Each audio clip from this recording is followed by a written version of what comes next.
Hej og velkommen til nyhedsprogrammet, hvor mig og David vi har en afsætning, og vi vil gerne fortælle om Bestil i forhold til Rema 1000. Bestil, det består som sagt af nogle bogstaver, som vi har skrevet her, og hver enkelt bogstav, det står for noget. P for politiske faktorer, E for de økonomiske, S for sociale og kulturelle, T for teknologiske faktorer, E for miljømæssige og L for lovgivningsmæssige. Og David, du vil gerne tage det første på, og det er P'et, som er de politiske faktorer.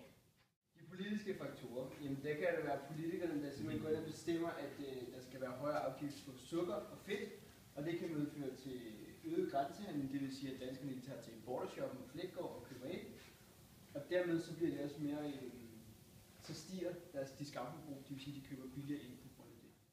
Og så har vi også lidt om E'et, de økonomiske faktorer. Og David?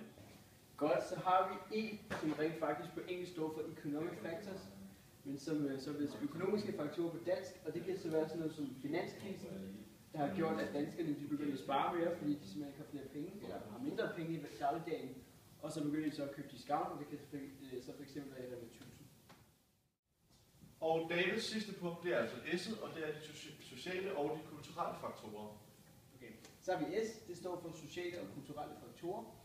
Og inden for Rema 1000, jamen, så kan det medføre sundere livsstil, og det betyder mere økologi, så kan de sælge noget mere af det.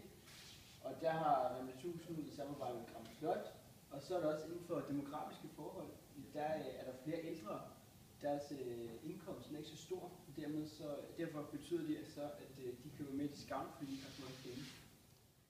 Og nu vil min medvært Markus forklare de sidste 3 punkter, og han vil lige starte med de teknologiske faktorer.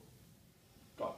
Og som David sagde, så havde jeg om T'et, altså de teknologiske forhold, og hvad inden for teknologiske forhold kan påvirke i forhold til Rema. Så har vi så e-handel, det vil sige, at der handles mere og mere dagligvarer på nettet. Blandt andet Irma har en hjemmeside, hvor folk lige kan gå ind og bestille varer, så de kan få leveret direkte til døren. Og det har Rema 1000 jo ikke, det vil sige, det er jo så negativt for Rema, fordi at Irma de går så ind og tilbyder noget, som Rema ikke har.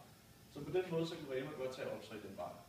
Andet så har vi apps til din smartphone, det bliver mere og mere smart at have en iPhone, og alt foregår på telefonen. Blandt andet så kan man se tilbudsavisen på iPhone, så man ikke behøver at sidde og læse en artikel eller en folder, man får med posten. Så det er også meget nemmere der. På den måde så går de ind og rammer et stort segment, fordi de har iPhones. Og blandt andet så for medarbejderne har Rema også lavet en app, så medarbejderne i Rema 1000 de kan gå ind og booke deres arbejdstider, og de går ind og bygge vagter med hinanden, og så på den måde så gør det altså nemmere. Ja. Det er jo det på den måde teknologien det kan påvirke Rema. Godt, så vil Markus lige forklare E'et her, som på engelsk står for Environment Factors, men så på dansk bliver oversat til miljømæssige faktorer. Jamen David har fortalt, at jeg har om E'et, og det står for Environmental Factors, og det vil sige de miljømæssige forhold. Rema 1000 de har et slogan, som hedder Discount og holdning. Det vil sige, at folk de skal gerne købe billigt, men det skal altså også være af god kvalitet. Samtidig så har de en kampagne, de har indført mod madspild. Det vil sige, at de fjerner mængderabatterne. Det vil gerne have folk, de køber. De vil ikke have folk, de kører så meget, fordi så ligger det og rådner og bliver gammel. Og blandt andet har Rema 1000 faktisk for deres kampagne mod madspil vundet en CSR Award for deres gode arbejde og deres gode arrangement i kampen mod madspil. Godt, og så vil Markus lige forklare den sidste, de lovgivningsmæssige faktorer. Jamen L'et det er de lovgivningsmæssige faktorer, det vil sige altså love, som allerede er der, og hvordan det påvirker Rema 1000. For eksempel var tobak og alkohol, det vil sige, at det er ikke en kunde under en bestemt aldersgrænse, de må så ikke købe det. Det vil sige et helt segment. Det vil sige, at alkohol det er f.eks. 16, og cigaretter det er 18. Bare for at tage et eksempel. Og så vælger mange at gå et andet sted hen og købe alkohol og cigaretter, fordi de er så ikke i gang med noget. Det andet det er lukkeloven.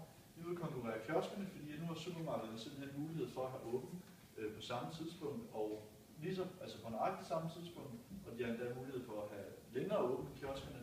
Så mange de vælger altså at gå over i discountbutikker og købe varer i stedet for kioskerne, som vi måske valgte at gøre førhen. Samtidig så har vi den lovgivningsmæssige, det skal være, at der skal være datomærkning af kød. Det skal være den rigtige dato på kødet, og det er meget vigtigt.